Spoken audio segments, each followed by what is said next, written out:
Hello, everybody. Welcome to the 125th episode of the Matter Podcast. I'm your co-host, Roger Bodee, joined as always with my best friend and other co-host, Michael Hamilton.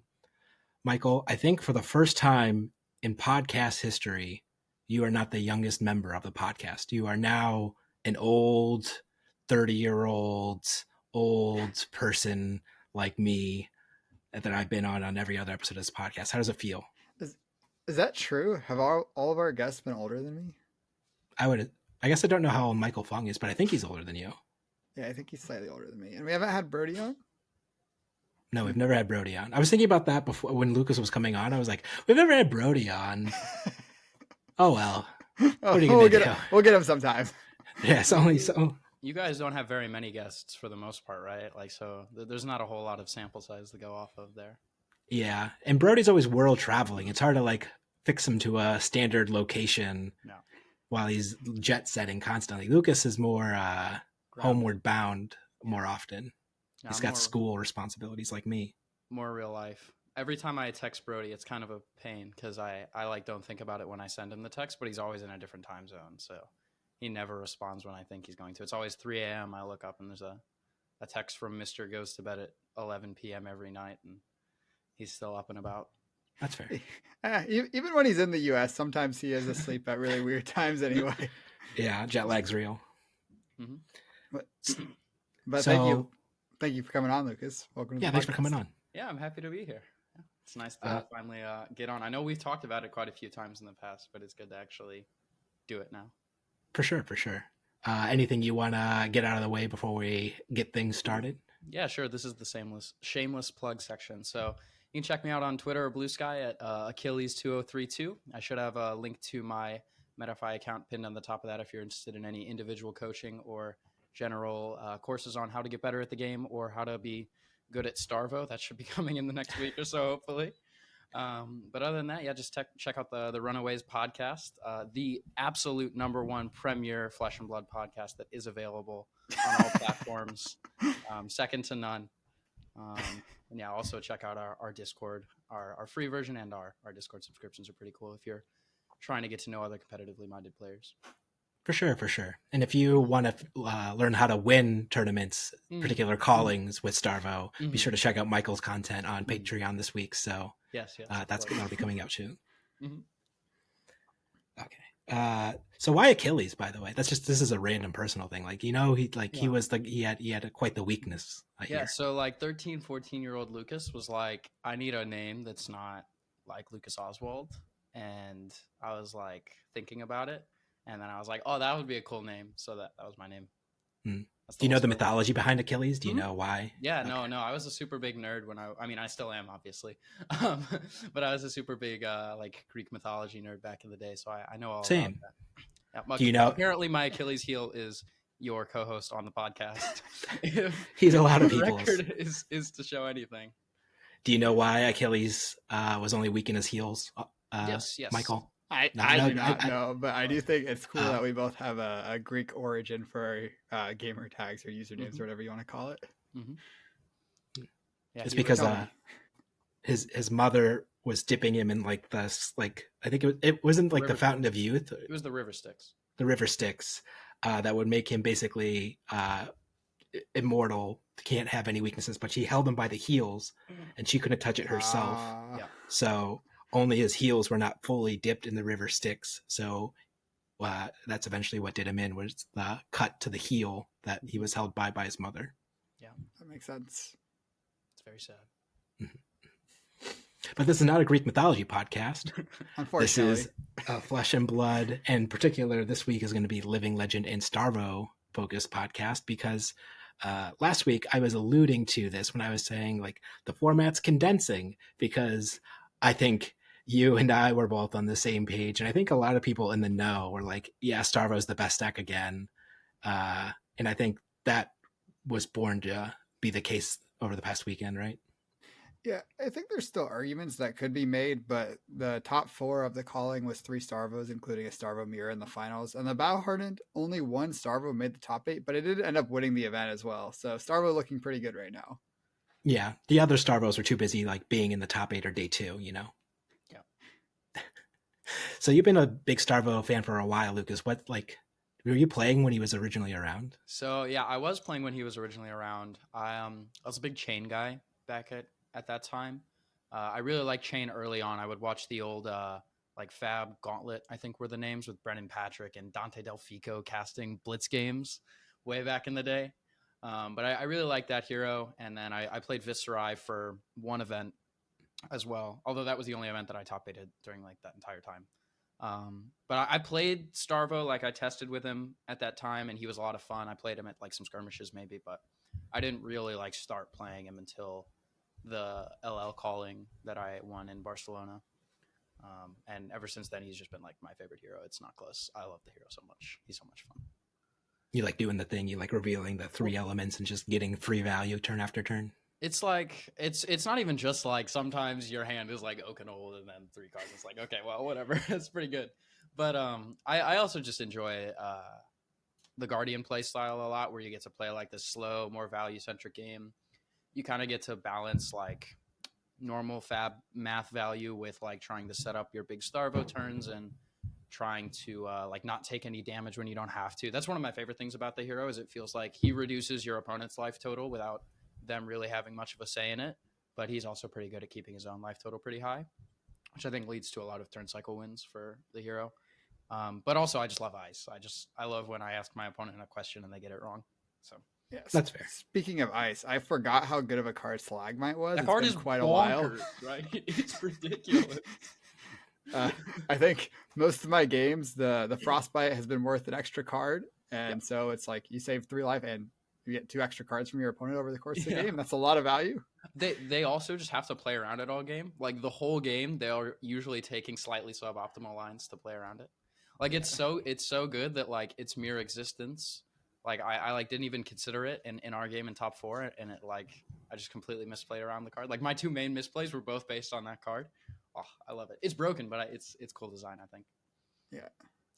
Yeah, I remember when it was first spoiled in Everfest, people were like, why would you ever play this over Rampart? You only get like a couple of value, but you could theoretically get like infinity value over Rampart if you keep using it turn after turn. And like, it just took a while for people to realize like the implicit value of the Frostbite being worth so much on like critical turn cycles. Like I think in the calling, Michael won against Prism, didn't like you use a Frostbite to like stuff like 5 or 6 something Tunic counter or something. Yeah. I don't remember exactly.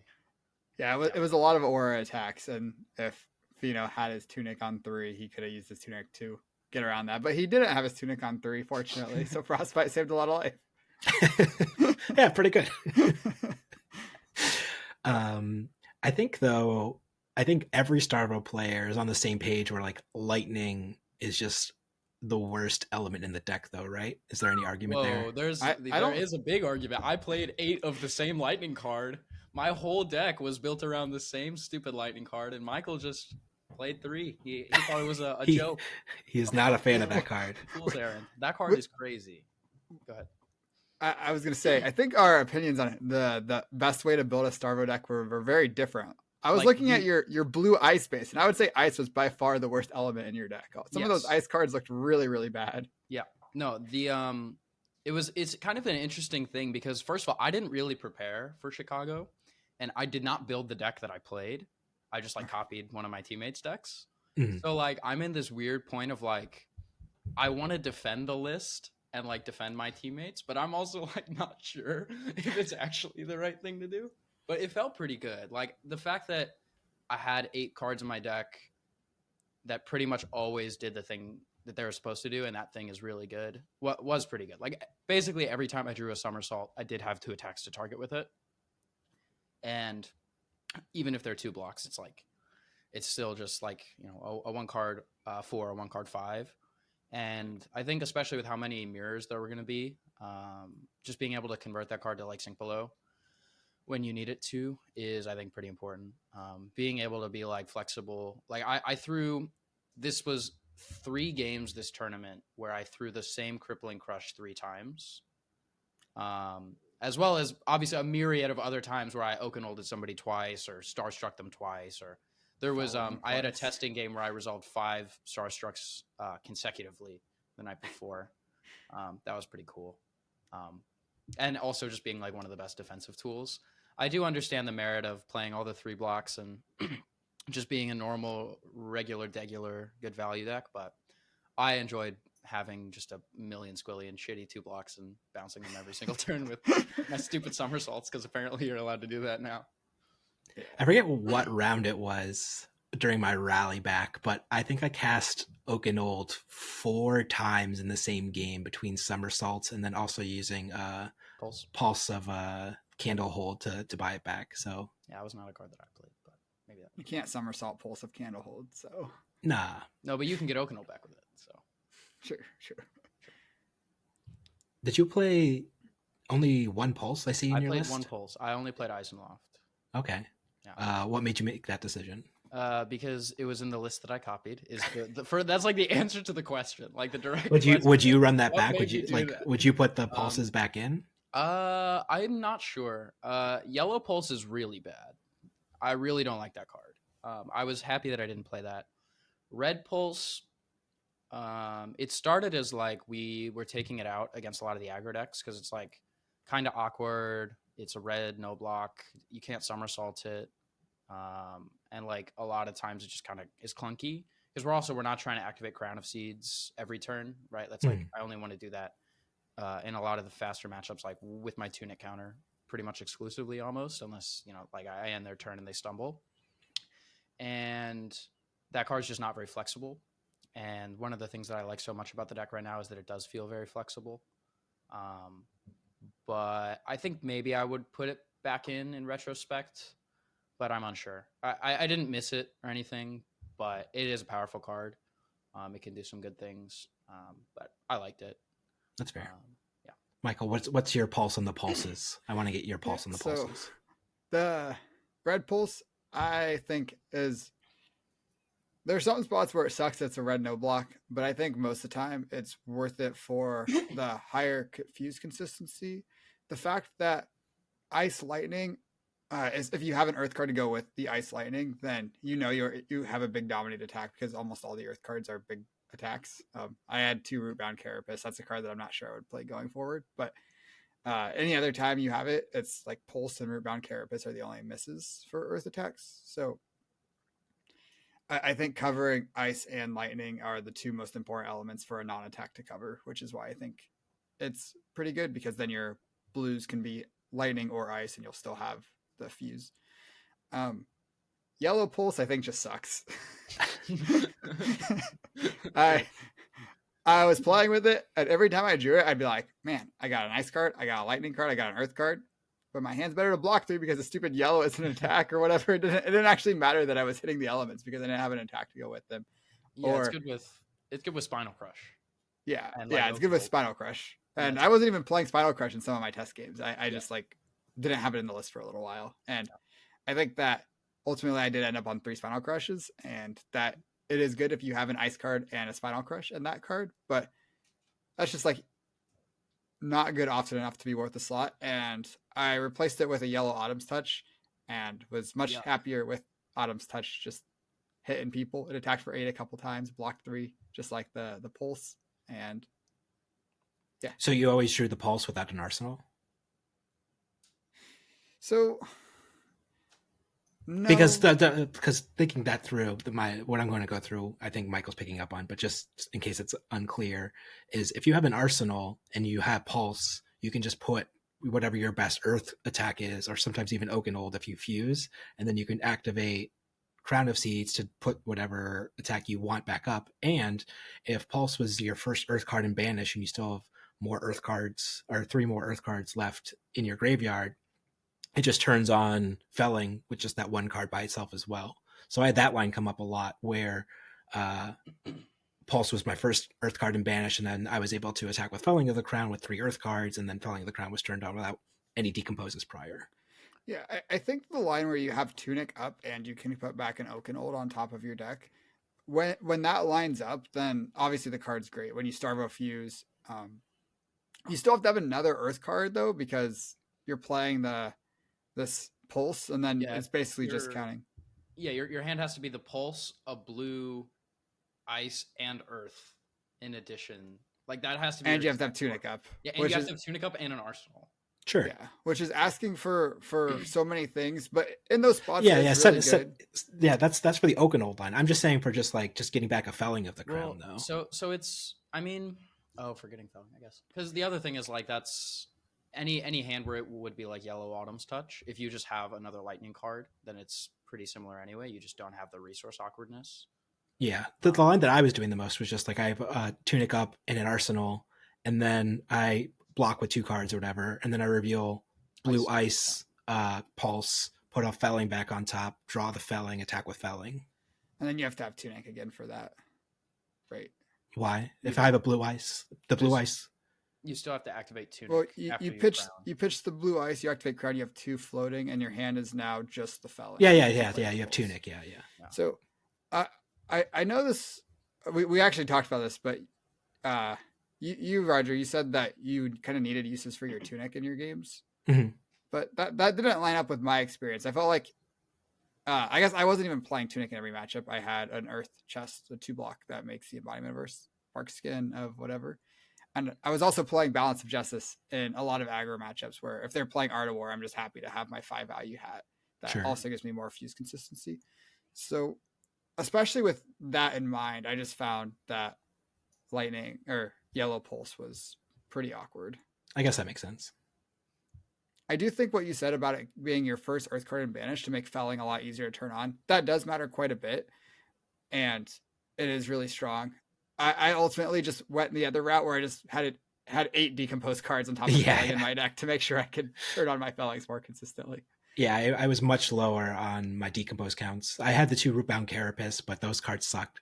And then I only had 1 red tilling and then 3 blue tilling. And I think that was basically it, aside from felling is it for decompose in my list. I was a big fan of red tilling. Even just playing wounded, the card that Michael played at Nats. Wounded Bull. That one, yeah. That one's pretty good when your whole deck is just poopy 2 blocks and you're trying to swing hammer. It's nice. Yeah, I definitely wish I was on 3 red tilling. Looking back, that card being like a 10 power when you do the Starvo thing, that's a lot of damage. Yeah, and it doesn't ask you that much. You just need 2 Earth cards in action in your discard, which is not that hard to get.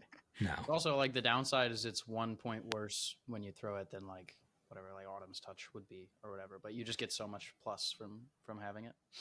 Yeah, it also blocks, you were also playing Autumn's Touch red, but it blocks 2 compared to Autumn's Touch blocking 3. But I think you're attacking with it more than you're blocking with it, and that makes up for that 1 damage difference. Agreed.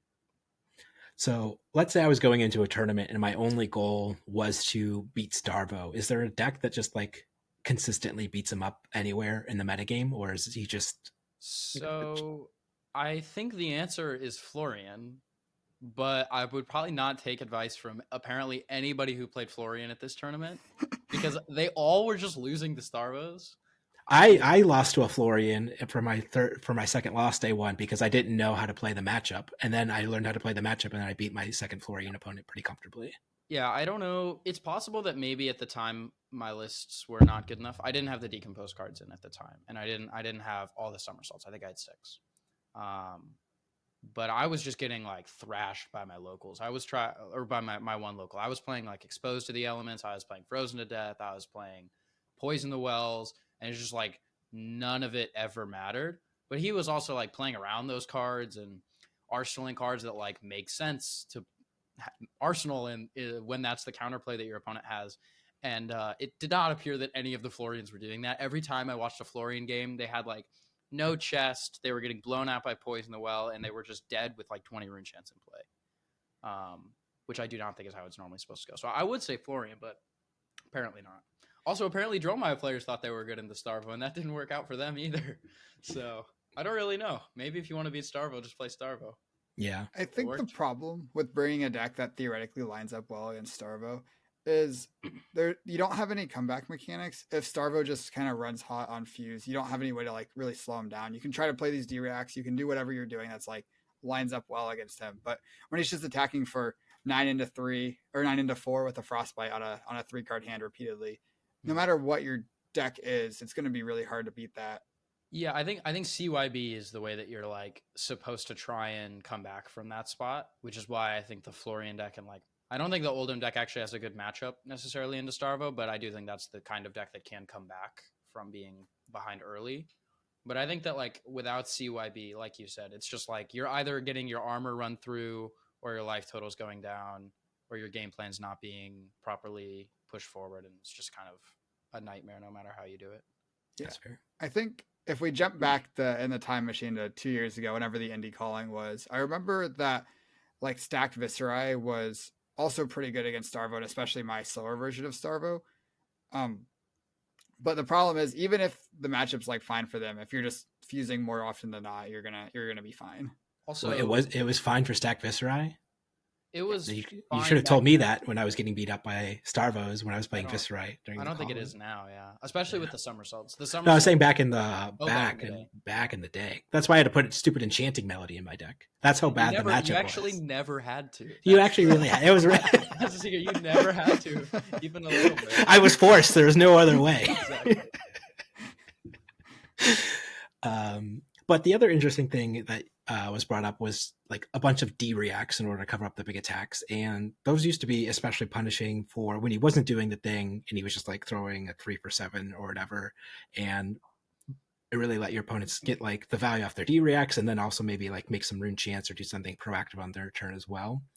But with the new gauntlets, what's the interesting thing is if you have, if you know you're playing against a deck like Florian and you know they have like a defense reaction arsenal, they've been sitting on it, their arsenal for a while, or they just, based on like how they've been playing the game, they're like D-React heavy, you can just activate gloves now and pass, and they don't have a good way to like filter their hands, and then they're just sitting with a bunch of D-Reacts not doing anything anymore. The Florian deck has Crown of Seeds. That's fair. Yeah. But yeah, in general, I mean, even then, that's not like letting them filter everything out. Yeah. And the Starvo deck has always been kind of capable of doing that because it has Chrono Seeds as well to kind of like slow down and filter. Yeah, but I was just saying like the new gloves let you have like that even extra filtering. If you like crown on your opponent's turn and then you still look at 3 Frost Fangs and 2 Icy Encounters and maybe well, if you put maybe it's supposed to throw an attack, okay, but like something like that, pretty close. Mm-hmm.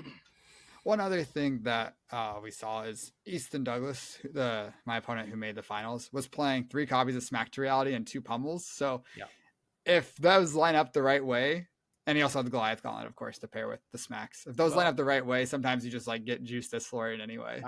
My experience with the Florian matchup was like, this is like crazy, but this was how it was. I don't know, maybe I'm just bad, or maybe my friend's just a genius, but like I had games where I would like poison the well of CYB, and I would kill his chest with like exposed and frozen death, and then I would like smack him for like 25 rune chance, and I would still just lose.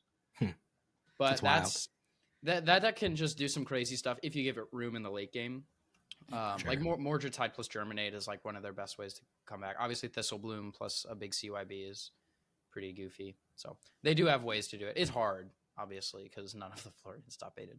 But I think on top of not like Florian is probably the matchup you're wanting to see as Starvo. If you play against like an aggressive Viscerai, or we talked about Dromai a little bit, or Prism as well, I think all those matchups would be quite challenging for Florian. Yeah. Oh yeah, they're like this Prism is just obviously like, come on. So I also didn't put like much at all prep for this tournament going into it. I was wrapping up finals at school up until the Thursday before.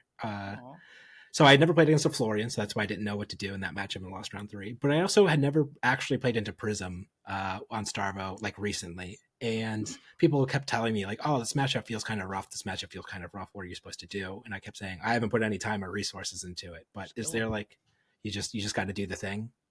I think there is some play, but I think it's a lot of like experience. Because there's usually at some point you're not supposed to target auras, but like figuring out when that is hard.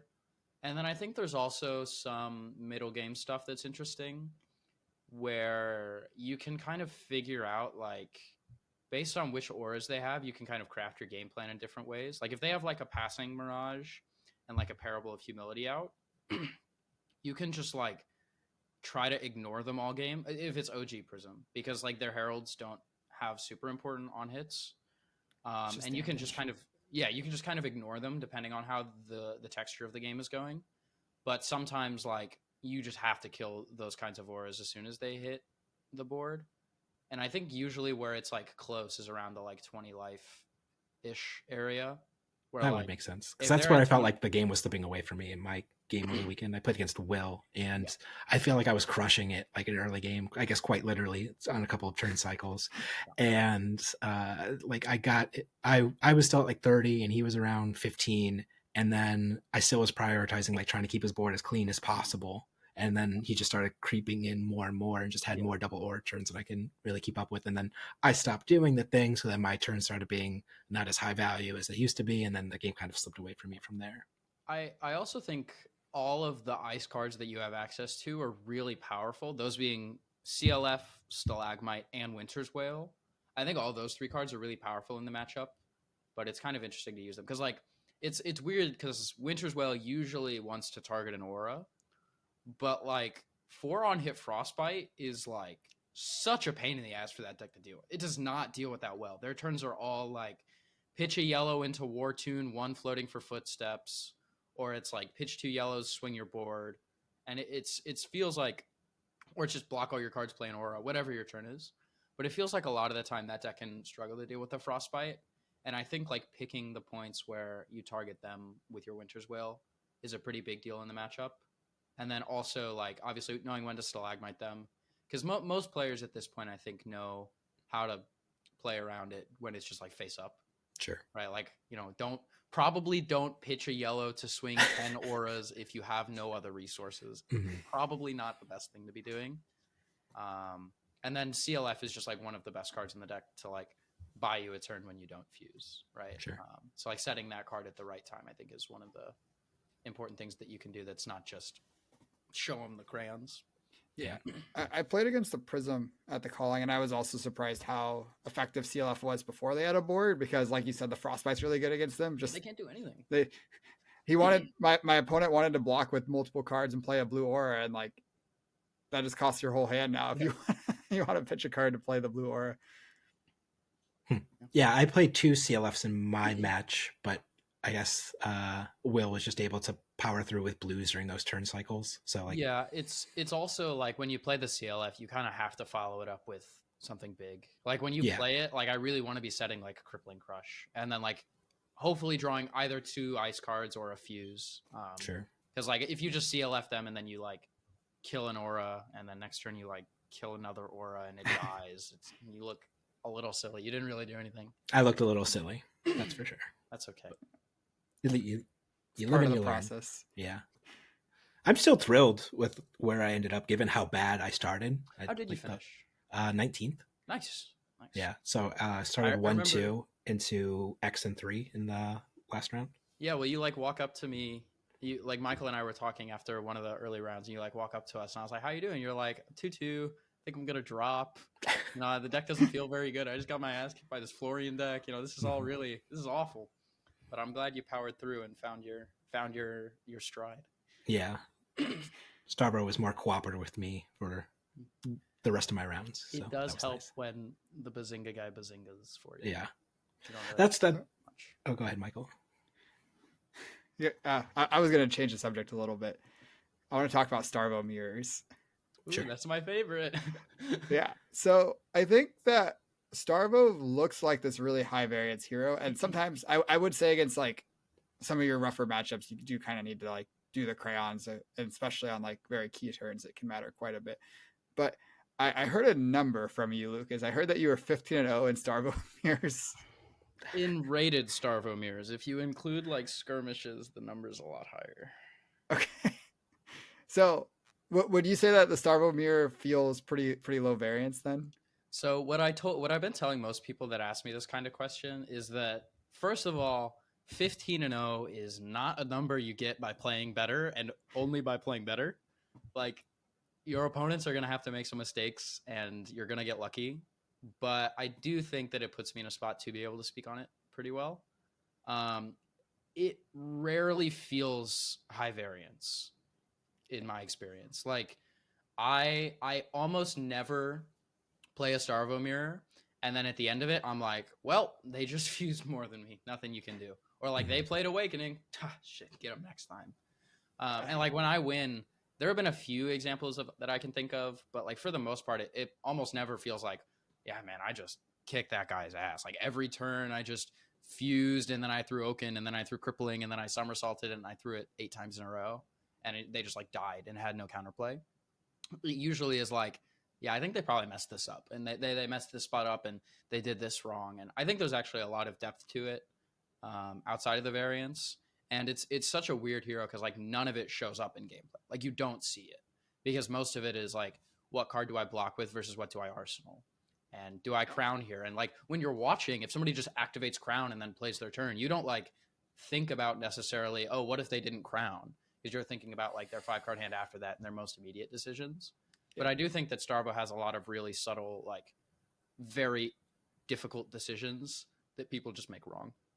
I also think the hero is just one of the coolest examples of like kind of base fab principles work super well. But it's not just about damage math.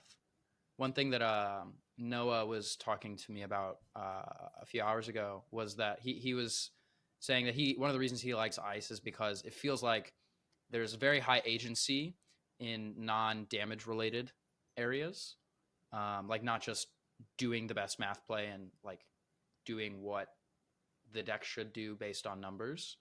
And I feel like that's one of the coolest things about Starvo is that so much of his skill feels like it works with Fab's game system and it's like a normal deck, but it's also not just numbers and math and percentages and stuff like that. Is that just like channel like Frigid and Frostbites that you're talking about, or? I think Stalagmite. I think in the mirror, your armor block. It's huge. The way that you position your arsenal, where it's like it's not math. I think arsenaling cards in Fab is one of the most underrated skills, and I think with Starvo it like really shines through because like they're all disposable because you can just crown whatever you arsenal, so like it doesn't matter. But like that's that's not always true. It matters so much what card you have in your arsenal. Yeah. In so many different game textures, I want to set so many different kinds of cards. And those skills are just like really cool to me because a lot of Starvo I think ends up being like mapping out your win condition in like a very, very clear turn to turn basis. Like the way I'm going to win this game is I'm going to play this card. I'm going to play this Channel Lake. And then next turn, I'm going to do a medium thing. I'm going to eat their husk. And then next turn, I have 2 turns where one of those turns I need to Starvo. I need to just kill him. I need to take no damage on the other turn. And that's how I win. Like that's it. That's very clear game plan. Don't hold card to Winter's Will, just block. You need to Starvo in the next turn or the turn after that. And that's like my win con in this specific game. And I feel like those aren't just like doing numbers or things like that. It's like a lot of set the right card, block with the equipment in the right way, make sure that your life versus their life is positioned to where you can maximize your Starvo activations and things like that. Yeah. It comes up a lot in the mirror where Swinging Winter's Whale is going to be worth more than arsenaling.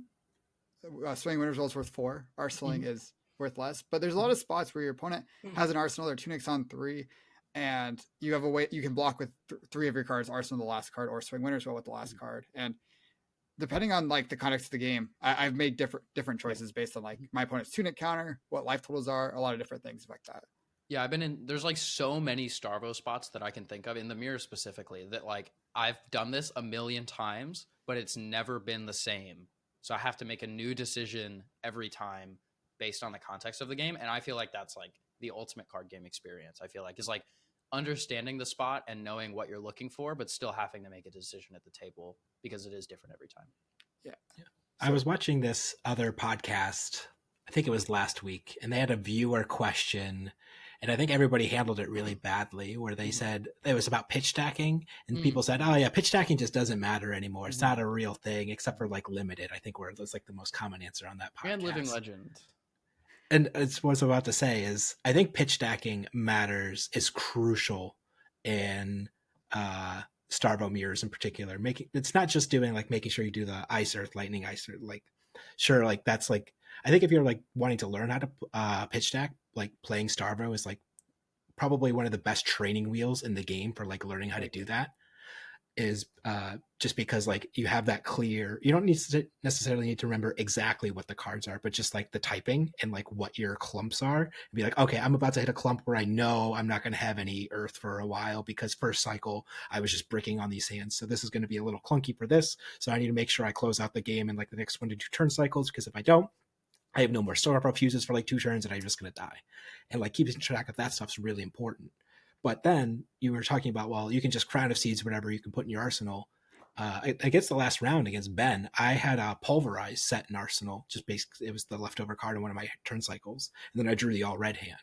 And then basically I blocked and then had to basically like pitch 2 cards in order to like swing Winter's Whale, because he just swung like a 3 for 7. And I very specifically for 2 consecutive turns did not activate Crown of Seeds because I didn't want that Pulverize clumped with that all red hand. So I made sure I pitched at least 2 blue cards to make sure I declumped my reds there. So like that's like a very important like pitch stacking, like, or just knowledge skill that I think is really important.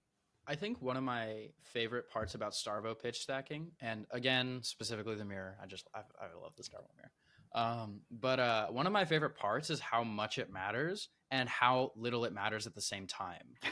And I love that dichotomy, because I think that's one of the best parts about Fab's pitch stacking in general, is that like we talk about this, like in CC, it's mostly useless right now. And in a lot of games, it doesn't come up. But I think it's really cool having to balance your pitch stack with the fact that it might not matter. And I think that's really cool. But there's 2 reasons. The first being just awakening, right? Sometimes you're like halfway through the game, you have this elaborate pitch stack set up, and then you're down 10 life and you play awakening and whatever. Yeah. But then sometimes you also just don't get there, right? Like sometimes you don't draw the pitch stack, or the turn you draw your pitch stack is the turn where you both start trading cards and you can't really block anymore. Sure. It doesn't matter. But at the same time, a lot of games, it does matter. Like a lot of the games come down to somebody has 3 Starvo activations stacked back to back and somebody doesn't. And so one of those guys is going to win. And so I think it's really interesting because there's also counter stacking, right? There's if you're playing things like Turn Timbers, in theory, you can try to line those up with your opponent's Starvo activations, but it's all also while playing the game. And I think that's one of the things that I think is really cool. It's the same thing, reminds me back with like Lexi or Icelander. You can tell, obviously, I'm just a filthy ice main. But those heroes were also, they would play the game the whole game and play a normal value proposition and kind of do their normal thing. But you always had to have in the back of your mind, like, is my stack good?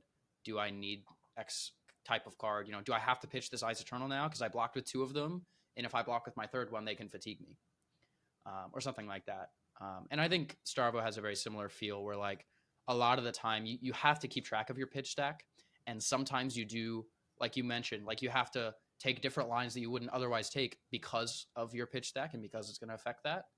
But you can also kind of weigh those decisions. And like in some game textures, like with that situation, I'm just going to pitch a red to crown this Pulverize away. And I'm going to have 5 reds in a row in my pitch stack, but it is what it is because we're not getting there. Sure. Or as soon as I do that, I decide this game's not going to stack. I'm not blocking when I think I should. Like we're 2 turns away. This game has to end now because I'm just going to lose in 2 turns. I ended the game before I hit my horrible pitch stack, like that clump. So that was good timing. What about you, Michael? Do you think pitch stacking matters a lot? So, going into this weekend, I don't think I was playing I was not in my sharpest mental state. I've had some rough news in my personal life. And I also didn't practice that much because I was busy playing Alpha Clash the weekend before. My practice, by the way. Thank you. My practice did consist of me playing 4 or 5 Starvo mirrors. I think I played 1 against you, and then I played 2 against Ben, and I played 2 against Michael Fung. And I lost a lot of those. I was just getting beaten up. And I was just thinking about all the games, and I made a lot of mistakes in all the games I lost, and I learned so much from those games. And I don't think I had a single Starvo mirror where forgetting my pitch stack bit me. Okay. Yeah, I don't think I ever needed to like know it, but I do think there were a couple times where it came up. But I think more often than not, it does not come up. But it is cool that it does, and it matters when it does. Yeah, compared to Indianapolis, the deck just fuses so much more often, which means games just end so much more often in first cycle. Mm-hmm. And I'm also playing one copy of Awakening, which was not the case before. There's also just more aggressive options now, like Felling of the Crown and somersaulting cards on offense just like pushes the game so much more. I think Felling is like, I think the biggest offender of like when that card gets played, somebody takes damage pretty much every time. Yeah. I think people were Unless somebody talking has a about Dream like, Timber set. what would you like restrict out of, or like if you wanted to like nerf Starvo again in Living Legend, like would you restrict Starstruck? I have, And Michael didn't even have Starstruck in his winning list, so I don't think it's Starstruck anymore. yeah. And I think the unfortunate answer would be like potentially restricting Felling, which would really suck for everybody not Starvo that has the Earth talent. Well, I think there's a couple things that I would do. There's like two. I guess here I'll just say them and then you go. So I would ban Awakening. I would just ban it. I just, that card's stupid. Like regardless of how good you think it is, or like if you play it in an X matchup, like it's just kind of dumb. Like I don't really have like a super high level way to evaluate it. It's just like it's 2-card Pulverize or Crippling or Starstruck, like whatever you need. It's just you spend 2 cards and you get that card for free and it goes in play. It's pretty stupid, I think. Like especially with Somersault now, like the amount of turns, I want to say this happened like 4 or 5 times throughout this weekend for me, where I'm like very behind. Like against Zen, I would be down actually like 30-2, but I have a Somersault, I have a blue, I have Awakening, and I have an Earth card. So I pitch the blue, play Awakening, fuse my Earth card, block with my Earth card, whatever, get my attack. I throw my attack, whatever the matchup is, they block it a bunch. I Somersault it, I set it, and then I draw Starvo. Their turn's over because they just blocked my big ol' attack. And then I Starvo my big ol' attack. And then, I played another Somersault. And then I set it. And then I played it again. And then the game's over, right? By the 3rd Crippling Crush, the game's just done. And that kind of spot, it felt like wouldn't have been possible with Awakening and Somersault. So I would probably ban Awakening, and I would restrict Somersault. But I know both. that, like, Michael, I mean, you were only playing blues, right? You weren't playing yellows. Yeah. Yeah. So, like, I think one of the problems with Starvo is, surprise, surprise, he has a really big card pool, and it's really good because they're all crazy. Like the ice cards, if you build towards them, are very good. The lightning cards, Somersault, are very good. The earth cards, Felling of the Crown, are very good. So I think probably if they want Starvo to not just be the best deck, I think they would have to go like very deep. Like it would be, I think, like Winter's Wail, or like Crown of Seeds, or Stalagmite, plus probably some main deck cards. Because like we've seen the like restrict a bunch of main deck cards and see if it's good enough, and it's not, right? Unless you restrict like 10, 15 main deck cards, and that just becomes like a little bit too much, especially because they're all, for the most part, cards that are legal in other heroes, and it's just like you're kind of letting the format be ruined by this guy if you just restrict every good card that you play. Like restricting Felling isn't not going to make him the best deck. Like he's still the best deck, right? If you restrict 4 or 5 other cards, maybe, but I don't know. I just think it probably has to be a heavy hand and a firm grip to actually deal with the hero. And if you don't want it to be the best deck, if they want it to be the best deck and other decks be playable, then I think a smaller hit like just banning Awakening or something like Felling would be fine. What about you, Michael? Yeah, I think it does depend a lot on what you want the format to look like. And I think restricting Felling, we talked about how I wasn't playing Starstruck. Well, Easton Douglas got second at the calling. He wasn't playing Felling. I do think ultimately you should be playing Felling in the Crown if you're trying to play the best Starvo deck. I think it's just inherently too strong to leave on the table. And I think the Cadaverous Tillings they're not that big of a cost to have as your supporting cast for Felling in the Crown. And Cadaverous Tilling blue, I think, is one of the best earth blues, and the red is just great. It's woundable and better when you're Starvoing. So I think restricting Felling probably doesn't do it. I do think, even though I was on 3 electromagnetic somersaults, I do think that card is very, very good. And if I didn't think it was good, I wouldn't be playing any copies of it. I think that the blue is probably the best one. Mm-hmm. It's the most flexible. You get having a blue is just inherently much stronger than a yellow. I discovered that actually over the weekend. There was a spot where I discovered very in real time the difference between a blue card and a yellow card. Yeah. Say hypothetically, you pitch a yellow to activate Crown of Seeds, and then you draw another yellow, and if you drew a blue, you would be able to do something pretty powerful. Or say 2 turns earlier, you play a Sink Below, and then you draw a yellow instead of your blue, and you have to use your Tunic counter. And then 2 turns later, you activate Crown of Seeds, and you look for a resource, and you look at your poor little Tunic, and it's at 2, and you wonder, where is my Tunic? Yeah. So I think that the play line that you talked about earlier, Lucas, where you played Awakening, and then you Crippling Crush, and then you Somersault it, and then you Crippling Crush, and then you Somersault it. Well, I think they restricted 2 of Starvo's best attacks, Crippling Crush and Oakenold. And now he just has Somersault. So those restrictions, it doesn't really feel like you're only playing 1 per game. Even if you're only on the blue Somersaults, which I was, it came up a real amount of times where I was Somersaulting a big attack back. I Somersaulted Felling especially quite a few times. Mm-hmm. Felling doesn't ask you that much. You just have a Somersault, an Ice card, and a Felling, and then it just, you Starvo, you Felling for 10. You Somersault it back, you get an Arsenal, you're Felling, you attack for 10 dominate and killed a card from them. A very good 3-card hand.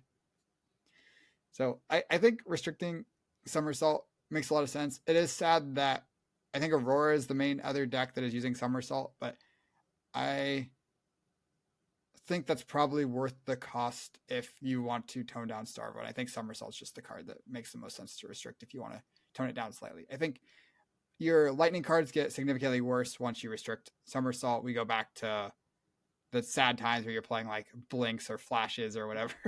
Well, you were only playing 1 trip, so I mean, like, you can just put more trips back in your deck too. Like I think trip is a very good lightning card still. Trip style on me in a lot of the mirrors. Yeah, I think it's really important in the mirror. Yeah, I think that trip is a lot worse than Somersault in the mirror and in basically every matchup. Sure. I do think, if that's probably the next lightning card I would play after the 3 blocks is maxing on trips if Somersault was restricted.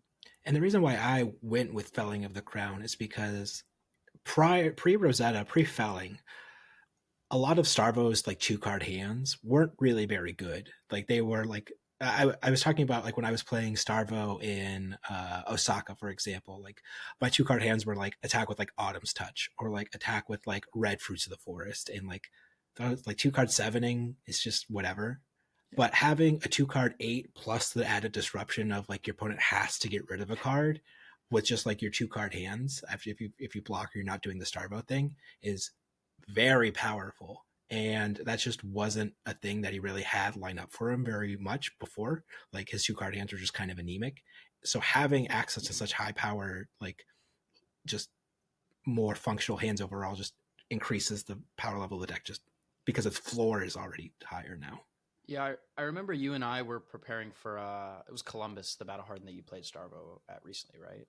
Mm-hmm. And you were like messaging me, and I was talking about how pre-Rosetta, one of the cards that I really liked and that I kind of was the only person that I saw playing it and I really liked was Disable. It was a card that I was playing in my deck. And what I really liked about Disable was that it gave me a good thing to do when I wasn't fusing. But it was also really good when I did fuse. Like when I did fuse, it hit pretty much every time. It's a really good piece of disruption as a big old number. And then when I couldn't fuse, it was still a reasonable turn. It still made them block or disrupt them or whatever. And then I kind of moved that towards like Cut Through the Facade. Was like in this set, we got this new card that filled a similar role where it's a good small hand when you don't fuse. And then when it does fuse, it pretty much just does its thing and disrupts them meaningfully. And like we had a card this whole time that was there and just also fused. Yeah. And it's like, what are we and doing? block 3. And it blocks 3. Like, what are we doing with all these like shitty other cards? And we have Felling right there. Yeah. It just like does everything the deck could possibly want. Like it's great on a fuse. It's great when you don't fuse. It's good arsenal. Like, yeah. So I think the Somersaults is like, if you want to take off his ceiling, if you want to lower his ceiling, I think Somersault is a good card to restrict. But if you want to like lower his floor again, that's why I was like going specifically into aggro as well. I think Somersault is like one of the biggest offenders into like, you look at like Zen and Aurora and Acilio and Briar, and it's like when you play against somebody that can just actually throw the same 7-cost or Spinal Crush at you every turn for the whole game. Like I had a 3-game span against my local the night before where I played 10 Starstrucks. The games were all like 4 or 5 turns long, and it was like I was just dominating Starstrucks every single turn of the game because this was just my lightning card was always a Somersault. Sure. This Starstruck just never goes away. And like these aggro decks that are trying to not block, and are already having a hard time with Channel Lake Phrygian, already having a hard time with Winter's Wail and Stalagmite. If you can just like throw a Starstruck or a Crippling or a Spinal or an Oakenold every single turn of the game, it's just like, what are they supposed to do? Like, there's just nothing really. It feels like you go down, like literally, like I was mentioning earlier, I go down 30-2 against Zen, but then I have 8 somersaults in my deck. So once I draw an attack, I just need to draw like fuses and somersaults for the rest of the game, and they just don't have a win condition essentially. Sure. Just skip 4 of their turns. Do you have anything you want to add, Michael? Not that I haven't said before. Somersault is very good in some spots. Because I was going to wrap up with like the last topic as for like looking forward. I guess not like no changes to the format that came out with the ban yesterday. That's fine. That's all good and well. Don't want to like have a reactionary ban or restriction. But as far as other heroes potentially rising up to the level of Starvo's power level, we're seeing like expansion slot cards, like Call, for example, like could be a big game changer for a deck like Chain. Even though it's targeted obviously for Vincent, Chain's still going to get access to that very powerful Shadow Runeblade card. And then in Rosetta, there was the Earth Lightning Fuse card or Earth Lightning Dual card in the supplemental slot for Briar. And do you think they need to maybe put a couple more or hit some kind of sweet spot for supporting living legended heroes in the supplemental slot?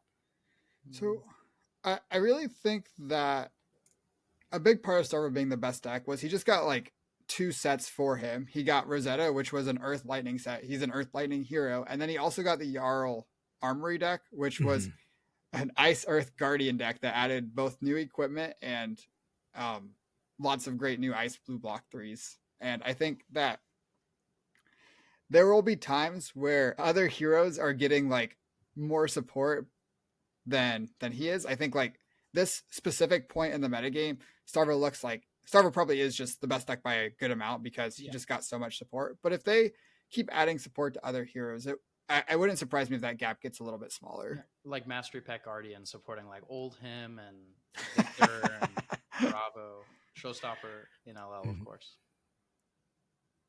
Maybe. I mean, because eventually, like, all heroes are going to living legend until the heat death of the universe, in theory, right? So, as far as like giving support for older heroes, like I think in particular, Icelander is a hero that all of us have like an affinity for, and if she was even at all viable in living legend format, we'd at least like consider playing her. But Icelander Starvo matchup is horrendous. It's like her everything matchup is horrendous. Yeah, it's just like she. When you're showing up to Living Legend and you're still trying to just throw Wounded Bulls as like your average turn cycle plays, it's not really a great spot to be in when like your opponents can like 30 you or Starvo sending all this dominated damage at you at turn after turn. And so I don't know what it would take necessarily for Icelander to like rise up to be like a reasonable option, but like I think it's something worth considering. I think it needs Rosetta. Like it needs like kind of what Starvo got, I would think, is like new main deck options and probably new equipment. Like I would imagine she just needs a new arms that does something.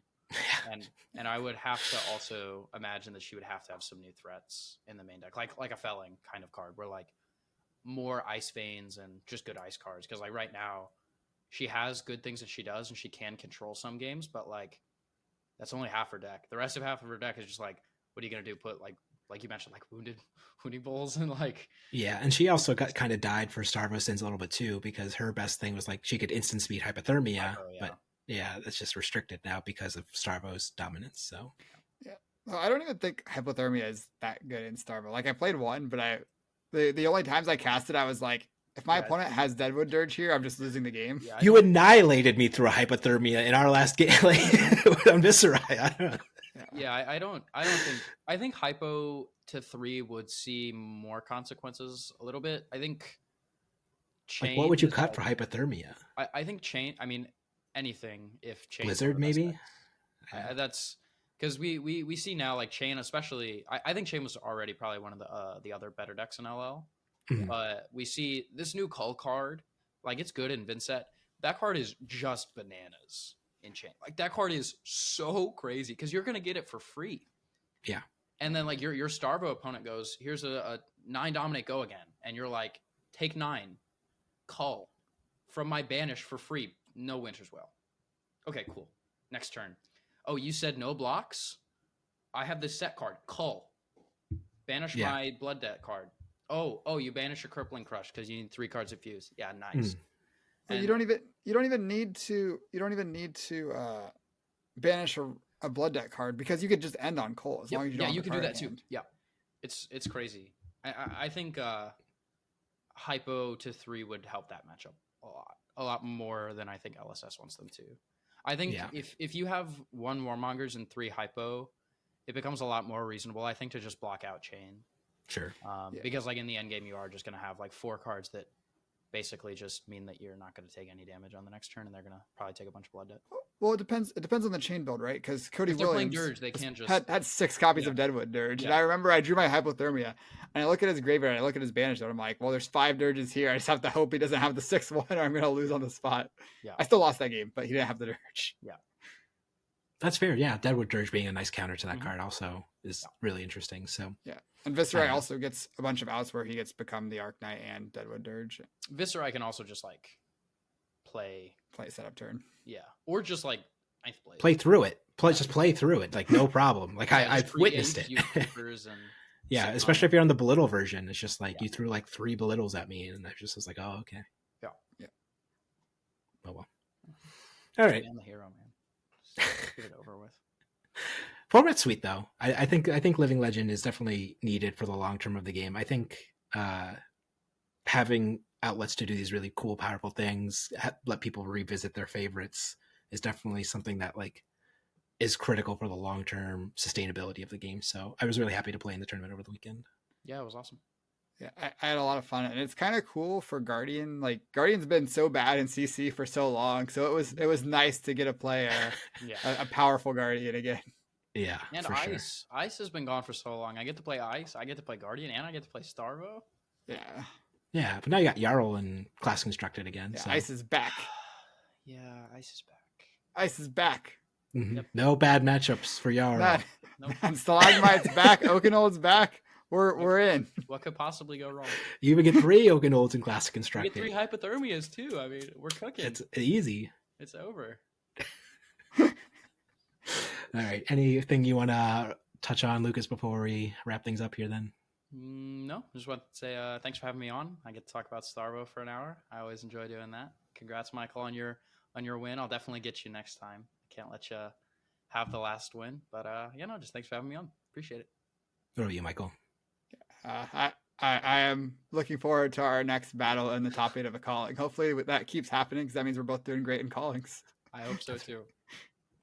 Well, the next time you are revealing an Ice, Lightning, and Earth card, always remember, mind your manners. Thanks for watching.